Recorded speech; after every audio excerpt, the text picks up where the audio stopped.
Question 4. The table shows the travel times in minutes between 8 railway stations. Random don't. Labelled A to H. Only travel times for direct routes that don't involve changing trains are shown. Although an indirect route, we don't need to have this on a double page for now, do we? Oh dear. Oh no. Although an individual route, something about that. An indirect route may be quicker. The travel times for 17 direct routes are shown. For this question, you must work directly from the values and not from a diagram. So they didn't allow you to draw a diagram of this stuff. Yes, Jack? Is the train going on scouts with me? Yes. Brilliant. Just gave away his location. The sum of all these values is, no, I gave away my location, could be Scarborough or Whitby. Nobody knows. You never even have to say you were near just straight forward, to be fair. The sum of all these values in the table is 444. Using only the direct routes shown in the table and without drawing the network, list the stations that are connected to an odd number of other stations. Right. So, which are the odd vertices? That's all it's asking for. We can easily find this, can't we? Notice the table is completely symmetrical, isn't it? Because it doesn't give any kind of indication of directions. So, we are looking for which of the letters have an odd number of numbers in their row. So A has 1, 2, 3, 4, 5, 6. So A is even, and so on. So the odd ones, the only odd ones are B, because it has 3 connected to it, and it's E, isn't it? It's the other one that has 5. There we go. And there we get our 1 mark for simply saying that. That's all right, isn't it? Find the shortest travel time from A to F that only involves changing trains once. So we've got to try and get from A to F. Now, an important point about this is that this is a little bit unfair. Quite a few of you put down the right answer very quickly for this. But the mark scheme required you to have demonstrated that you had considered the 2 options.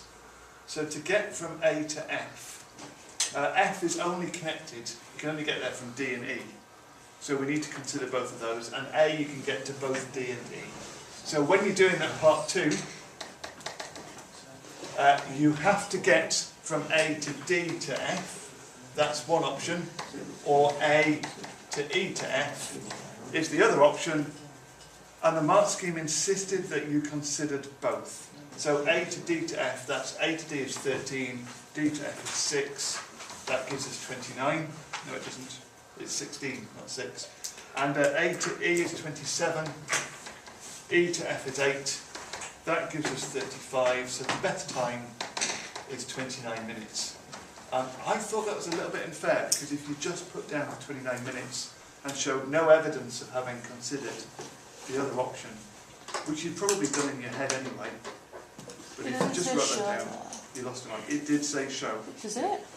Well, no, it said, no, it just said find the shortest travel time. I know, I think maybe it's a little bit unfair, but they needed to see evidence of doing that. They gave, and it was very clear, they gave only 1 mark if you got 29 without showing evidence of considering the alternative. And they were really specific about that. Right, part 3. As I say, I think this may be the first time I can remember having to do Dijkstra's algorithm without drawing a network to work from.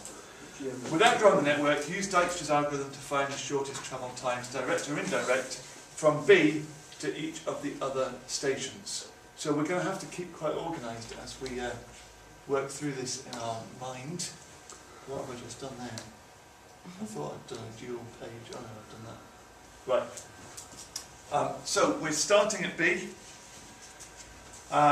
We look and we put down the working values for the things directly connected to B. So from B you can get directly to A, a distance of 6. Oh no. This is going to be really difficult. I think, do you know what I think? I'm not going to do it that way. I'm just going to look at the whole page. If I can get it to work. I don't know. I will do it like that, and I'll do it from my diagram here. So from B you can get directly to A, which is 6, or C, which is 19, or D, which is 7. And then remember we choose the smallest working value, and make that permanent. So the smallest working value there is the 6. So A is going to become permanent. So that's the second one to be permanent. We make that label permanent as being 6. Now we update the working values. So from A, you can get directly to C, a distance of 22, but that's not an improvement. D, a distance of 13, but that's not an improvement. E, a distance of 27, so you can put 27 there. G, a distance of 14, and H, a distance of 12. So we put those in there. Do we have to add 6? Oh, we have to add 6. Ah, oh no. Of course we do, yeah. Is that what you did wrong? No, it's actually like 3 times. 6 to 1. Oh, Usually right. where were we? So we're back to that point. Of course we do, we have to add 6. So which ones do we put in? So from A, have we got the right things in there now? From A, we can get to C, a distance of 22, but that would be 22 plus 6 is more than 18. D is 13, but 13 plus 6 is more than 7. E is 27, 27 plus 6 would make that 33. G is 14, so 14 plus the 6 is 20, and H is 12 plus the 6 is 18. So we get those numbers in there. Then we choose the smallest working value to make that permanent, that is the 7. It becomes permanent as being 7. So we're at D now. D, with 7, now where can we get directly to? We could go directly to A, but we've already made that permanent, or B, which has already been permanent. So C is 7 plus 25. 7 plus 25 is more than 19. F is 16 away, so 7 plus 16 is 23. So we're going to have to put 23 in that space.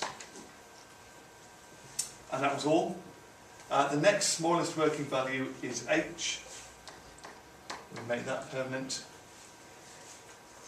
From H we can go to A, but that's already been made permanent. We can go to C, a distance of 10. Now 18 plus 10 is more than 19. Or we can go to E, a distance of 15, and 18 plus 15 is 33. So that's no improvement, so we're not going to change that at that point. And we can go to G, and 18 plus 2 is 20. So again, that's no improvement on what we currently have. The next smallest working value is that one there. Make that permanent. So from C, now hang on, we've got A is already permanent, B is already permanent, D is already permanent, E is a distance 5 away, 19 plus 5 is 24. So we've got 19 plus 5 is 24. G is 8, so 19 plus 8 is 27, that doesn't help, and 19 plus 10 for H is too big as well. The smallest working value now is G, make it permanent. From G, now A and C are already permanent, and E is the only other one. 20 plus 13 is more than 24, so that's no good. And H, 20 plus 2, H is already permanent as well. The next smallest working value is that one, F. So that's 7, and that makes that 23 as its permanent value. F, you can only go to D or E. D is already permanent, and E is a distance 8 away. 23 add 8 is more than 24, so we've got our final value of 24 at that point. The way the marks were allocated for this is that I first looked at A, C and D and checked the temporary labels was correct, and then looked at E to check that that was the only one that had been updated as a temporary label. I then need to check all the permanent labels were correct, and then the fourth mark was for the order of labelling to be correct, based on what you had done. There we are. Right, the last part of this question, we'll just go back a second to this. I seem to remember wasn't terribly well done. Part 4 said, deduce the shortest travel time for a closed route starting and finishing at A that involves travelling each of the 17 direct routes shown in the table. write down the arcs that are repeated and find how many times station C is travelled through when using this route. Right. Deduce the shortest travel time for a closed route. Now, remember, one of the things that you need to do with this is you need to find the total of all the arcs in the network. And there was a nasty little thing in this bit, wasn't there? That, can you see what they've done here? I mentioned this at the start. This table is symmetrical. So this table shows you how to get from C to D, but it also shows you how to get from D to C. And that's just one arc, the arc connecting C and D, but it appears in the network twice. So this number of 444 needs to be approached with a little bit of caution, because that is twice the sum of all the arcs in the network. So the sum of all the arcs in the network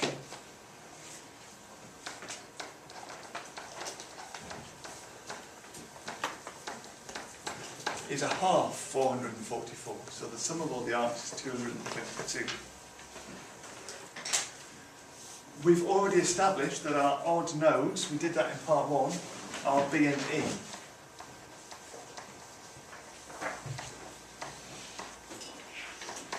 So that means we're going to repeat the shortest path between B and E. And the shortest path from B to E we've just found is 24. That's what we got in our Dijkstra's algorithm. That was the final answer for B to E. Okay. So the total time is 246. That's the total time. Does that make sense? Where did you get 24 from? So 24 is, we're going to have to repeat. Remember, what we're doing here is the route inspection problem, where you add together all of the arcs, and then you repeat the shortest path between the odd arcs, because you're going to have to turn them into even arcs to make it a Eulerian graph to start and finish it out. So the 24 is the shortest path between B and E, which is what we found in Dijkstra's algorithm. Okay.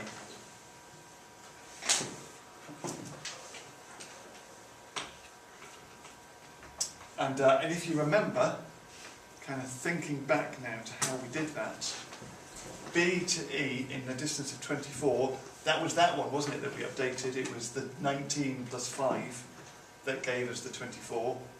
So that repeated route is BCE. That was how the 24 comes about. So we're repeating the edges, BC and CE. They are the repeated arcs. It did ask us for that, didn't it? So the repeated arcs are BC and CE. And the question said, how many times station C is travelled through when using this route? So, station C, we're going to, oh, I'm not in the, okay, station C, we would normally travel through station C once, wouldn't we, as we're travelling around the route, because that's, you know, we're wanting to go through each place, and then we are repeating it, so we have, hang on, we have 4 times, is that right? We Got 6 coming off it, so you have to go through it 3 times. Yes, we've got 6 coming off it. It's order 6 from the diagram. So if it's order 6, then we'd arrive and leave it once for each 2 of the order. Does that make sense? So that would be 3 times, and then we're repeating it BC to CE. So that's a 4th time.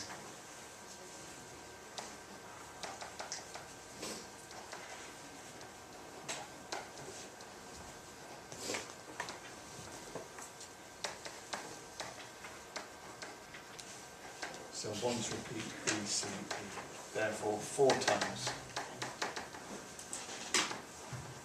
at station C in total. Okay. That, I thought that was quite hard to do that without looking at the network at all. And it was not just that they, you know, explicitly told you you must not draw a diagram to help you with this.